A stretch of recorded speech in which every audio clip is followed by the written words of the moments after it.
In this guide, I will be showing you guys how to log into WeChat on your PC quickly and easily. Let's get started. To begin, you'll need to use WeChat Web.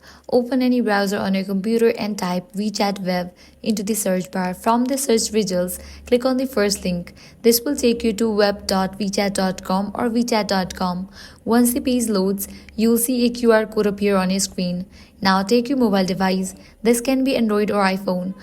Open WeChat app. Make sure you are already logged into your account.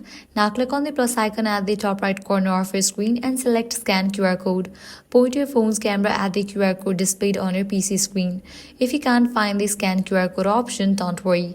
Just tap on Me icon at the bottom of your WeChat app, go to Settings, then General. Then you'll see Scan QR Code option there. Point your phone's camera at the QR code displayed on your PC screen. Once you scan the code, confirm the login on your phone.